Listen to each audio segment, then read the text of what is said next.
Hey everybody. So this week's motivational video is, I think I'm speaking as much to myself as I am to anybody else. And it's about the power of community.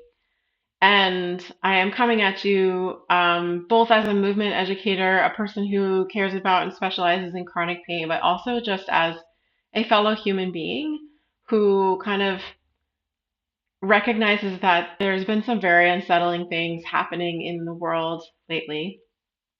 And I think that many of us have sort of a memory of the trauma of the COVID era, yeah.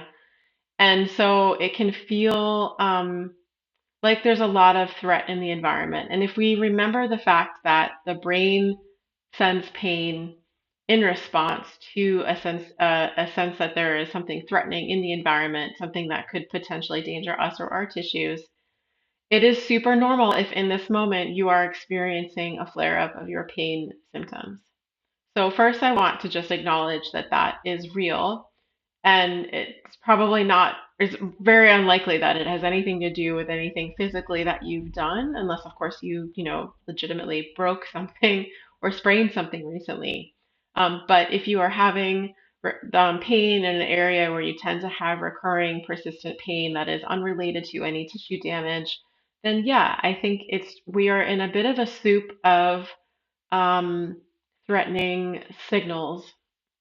And so the thing that I am personally taking comfort in this period is seeking out the communities that are not as noisy as some of the maybe major news and platforms are at this moment.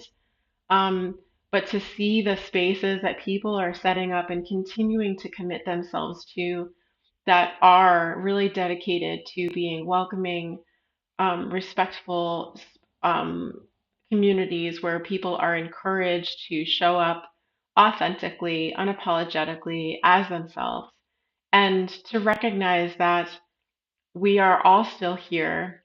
We are all still committed to creating a world in which everyone has a right to basic human needs. Um, and I think that we have to kind of almost in some ways retrain ourselves to trust our fellow man. I don't know about you, but I'm naturally introverted anyway. But then when COVID happened, I found humanity's response to it really disappointing. And again, I think in that era, or that period, I got very kind of carried up by um, the negative things I was hearing that were happening around the world, where people were being treated badly, and where people were demonstrating that they did not feel concerned about the safety of their fellow man. And yet behind that noise, there are so many, many, many people who did. So many people who continue to show up selflessly, um, in support of looking for a hopeful, healthful way forward for everyone.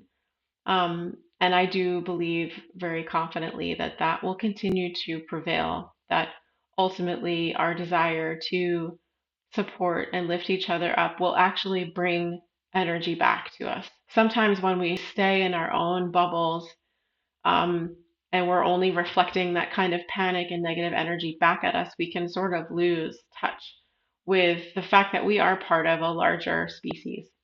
And I think you may find that, or at least I am finding, I will say, that small interactions, small outreaches to people who I maybe don't even know very well in this moment because I'm in a new place, have all been very fruitful, and people have demonstrated that they care. And so being part of communities that care is really important for your nervous system. Social isolation by itself has been tied to increased risk of chronic pain. So if you know someone who is isolated in this time, maybe reach out and say hello. It doesn't have to be a heavy conversation. Um, I know sometimes we don't know what to say, and sometimes not even talking about it is actually the best thing.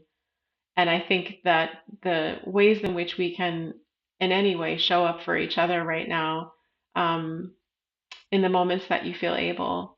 I think you may be surprised to find that when you do step into a position to show love and support and encouragement to someone else, you find that that engenders the same feeling back to you. Not just because that person responds in kind, but because we actually, as human beings, get a ton of fulfillment from doing things from for other people.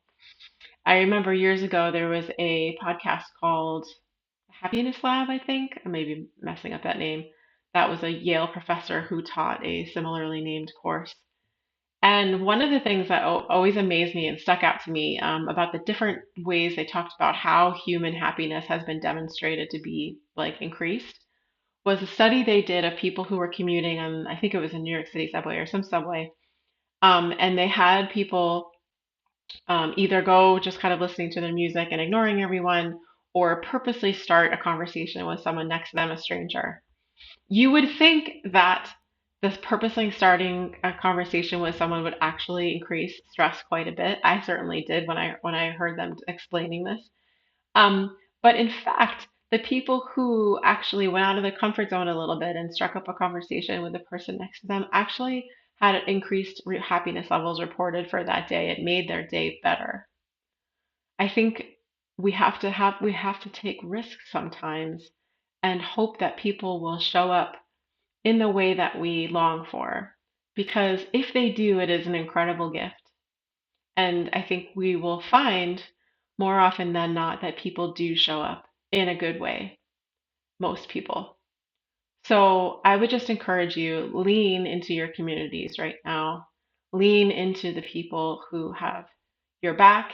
Lean into spaces that need support and encouragement. And of course, lean into this community because I really do want to be that for this community of chronic pain movers, because there's always ways we can find release in their body, at the very least, in order to help us feel more safe and secure in our environments.